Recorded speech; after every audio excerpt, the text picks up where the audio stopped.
రాష్ట్రాలకు కేంద్ర ప్రభుత్వం సహకరిస్తే దేశ అభివృద్ధి మరింత వేగవంతమవుతుందన్నారు తెలంగాణ సీఎం రేవంత్ రెడ్డి. హైదరాబాద్లో urban development ministers regional meeting సమావేశంలో రేవంత్ పాల్గొన్నారు. గుజరాత్కు మోదీ ఇచ్చిన సహకారాన్నే తాము తెలంగాణకు కోరుతున్నామన్నారు.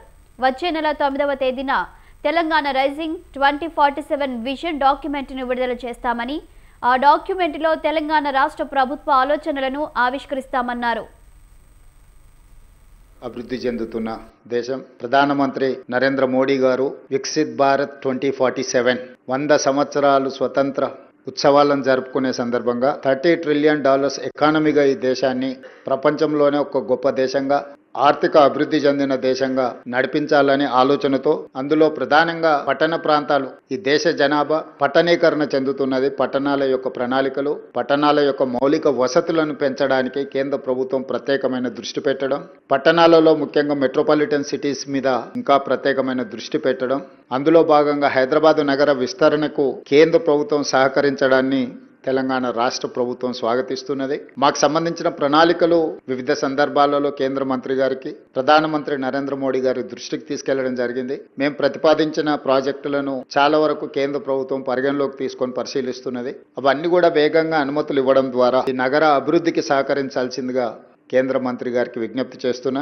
అదేవిధంగా తెలంగాణ రాష్ట్రం కూడా తెలంగాణ రైజింగ్ 2047 ఒక బృహత్ ప్రణాళికను తీసుకొని ఈ దేశంలో ఉండే అన్ని రాష్ట్రాలకు తెలంగాణ రాష్ట్రం ఆదర్శంగా ఉండాలని, ఈ దేశంలోనే అభివృద్ధిలో మొదటి రాష్ట్రంగా తెలంగాణ రాలించాలి అని మేము ప్రణాళికలు రచించుకొని ముందుకు వెళ్తున్నాం. December 9, 2025 రోజు తెలంగాణ రైజింగ్ 2047 విజన్ డాక్యుమెంట్ని మేము డెడికేట్ చేయబోతున్నాము. అందులో తెలంగాణ రాష్ట్ర ప్రభుత్వం యొక్క ఆలోచనలని, అదేవిధంగా 2034కి $1 ట్రిలియన్ ఎకానమీగా, 2047కి $3 ట్రిలియన్ ఎకానమీగా తెలంగాణ రాష్ట్రాన్ని అభివృద్ధి చేయాలని మేము ఒక లక్ష్యాన్ని పెట్టుకొని ముందుకు వెళ్తున్నాం. నరేంద్ర మోడీ గారు 2047కి $30 ట్రిలియన్ ఎకానమీ టార్గెట్ పెట్టుకుని ఏ విధంగా పనిచేస్తున్నారో అందులో 10% మేము కంట్రిబ్యూట్ చేయాలని అనుకుంటున్నాం. ఈ రోజు దేశంలో 2.5% జనాభా ఉన్న తెలంగాణ రాష్ట్రం 5% ఎకానమీని కాంట్రిబ్యూట్ చేస్తుంది.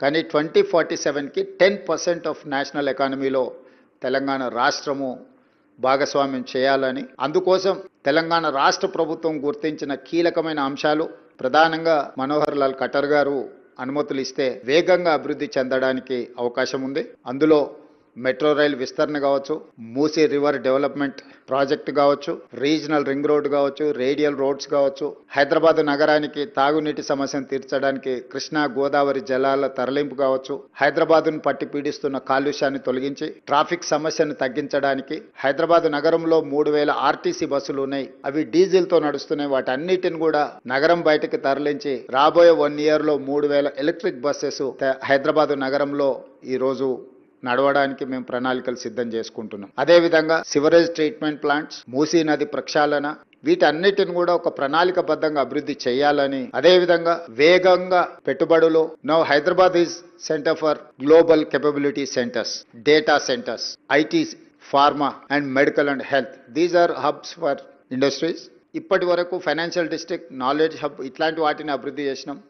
ఇప్పుడు మేము ఒక సిటీనే కట్టాలనుకుంటున్నాం, Bharat future city. It is going to come around 30,000 acres. We wanted to compete with New York, Tokyo, Japan or Singapore or Dubai.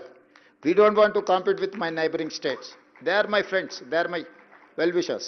So world is one unit. I wanted to compete with Singapore or Dubai. So for that I need government of India's support.